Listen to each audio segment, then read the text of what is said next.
Request చేసేది మీ అందరినీ కోరేది ఒకటే, ప్రస్తుతం బీఆర్ఎస్ పోరాటం రాబోయే 3 సంవత్సరాల పాటు ముఖ్యంగా ఏ విద్యార్థి నాయకులైతే ఆనాడు ప్రతి యూనివర్సిటీ కేంద్రాన్ని కథన రంగంగా మార్చి ఒక యుద్ధ భూమిగా మార్చి ఆనాడు తెలంగాణ సత్తా ఏందో, తెలంగాణ బిడ్డల సత్తా ఏందో దేశం మొత్తం తెలిసే విధంగా ప్రతి యూనివర్సిటీలో విజృంభించి ఆనాడు మీరు పోరాటం చేసిన పద్ధతిని మొత్తం దేశం మొత్తం కూడా నివ్వెరపోయి చూసింది, ఆశ్చర్యపోయింది.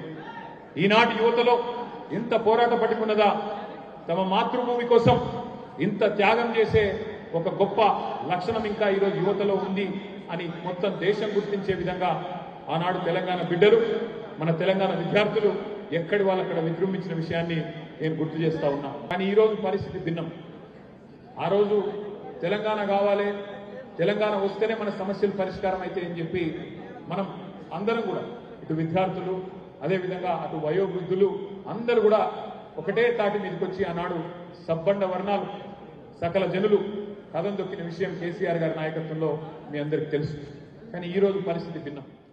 రాష్ట్రం వచ్చిన తర్వాత 10 ఏళ్ల పాటు బ్రహ్మాండంగా కేసీఆర్ గారి నాయకత్వంలో ఇటు సంక్షేమం అటు అభివృద్ధి జోడెద్దుల మాదిరిగా సమాజంలో ఏ ఒక్క పేదవాడు కూడా ఒక కేసీఆర్ గారి పథకం అందలేదు అనే ఒక అవకాశమే ఇవ్వకుండా అద్భుతంగా కేసీఆర్ గారు పరిపాలించినారు.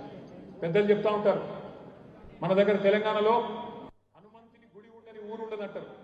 అట్లాగే కేసీఆర్ పథకం అందని ఇల్లు లేదు అనే మాట కూడా అక్షర సత్యమైన మాట చెప్తాను.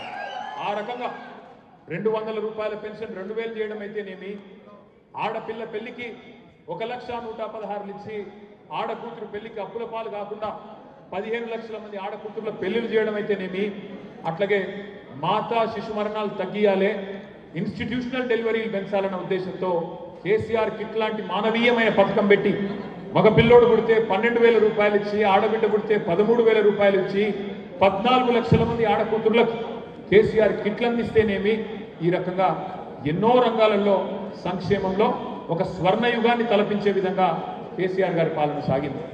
వ్యవసాయం గురించి అయితే నేను చెప్పాల్సిన అవసరం లేదు. మీరందరూ కూడా బహుశా గ్రామీణ ప్రాంతాల నుంచి వచ్చిన బిడ్డలు కాబట్టి రైతు కుటుంబాల నుంచి వచ్చిన వాళ్ళని నేను అనుకుంటా ఉన్నాను. 78 ఏళ్ళైంది భారతదేశానికి స్వాతంత్రం వచ్చి. ఏ ముఖ్యమంత్రి ఏ ప్రధానమంత్రి కూడా రైతులకు కేసీఆర్ గారు చేసినంతగా ఎన్నడూ ఆలోచన చేయలేదు, కార్యక్రమాలు కూడా అమలు చేయలేదు. 78 సంవత్సరాల్లో ఒకే ఒక్క ముఖ్యమంత్రి కేసీఆర్ 73,000 కోట్ల రూపాయలు 70 లక్షల రైతుల ఖాతాల్లో రైతు బంధు పేరిట అటు వాన పడుతుంటే ఇటు నాట్లేసే టైం వస్తే టకాటగా బ్రహ్మాండంగా మీకు ఆ ఖాతాలలో డబ్బులు పడ్డ పరిస్థితి. ఒక రైతు ఏ కారణం చేత చచ్చిపోయినా, సహజ మరణమైనా అసహజ మరణమైనా ఆ కుటుంబానికి ఇబ్బంది కావద్దని చెప్పి ప్రపంచంలో ఎక్కడ లేదు రైతు బీమా. 5 లక్షల రైతు బీమా అందించిన నాయకుడు కేసీఆర్ గారు. 200 పెన్షన్ను 2,000 చేసిన నాయకుడు కేసీఆర్. 500 వికలాంగుల పెన్షన్ను 6,000 చేసిన నాయకుడు కేసీఆర్ గారు.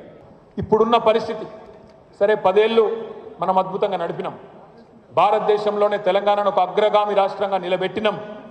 ఆనాడు 2014లో మనకు కాంగ్రెస్ ప్రభుత్వం అప్పజెప్పినాడు తెలంగాణను. భారతదేశంలో మన ర్యాంకు వ్యవసాయంలో 12వ ర్యాంకు. 12వ ర్యాంకు నుంచి 2022 సంవత్సరానికి పంజాబ్ను హర్యానాను వెనుకకు నూకేసి నంబర్ 1 రాష్ట్రంగా భారతదేశంలో నిలబెట్టిన నాయకుడు కేసీఆర్. ఒక వ్యవసాయంలోనే కాదు, తలసరి ఆదాయంలో పర్ క్యాపిటా ఇన్కంలో తెలంగాణ ఏర్పడ్డ నాడు మన ర్యాంకు 14 భారతదేశంలో. 29 రాష్ట్రాలుంటే ఎక్కడో మధ్యలో ఉన్నాం ఆనాడు మనం.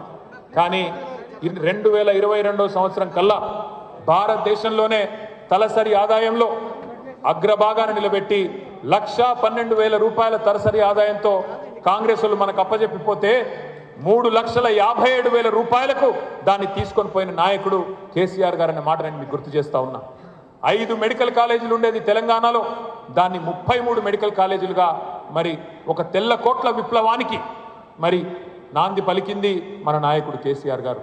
చెప్తూ పోతే గురుకుల పాఠశాలలు 200 ఉన్న గురుకుల పాఠశాలలను 1022 చేసుకున్నాం. ప్రతి జిల్లాకు ఒక మెడికల్ కాలేజ్, ప్రతి జిల్లాకు ఒక నర్సింగ్ కాలేజ్ పెట్టి ఒక విప్లవాన్నే భారతదేశంలో సృష్టించినాం.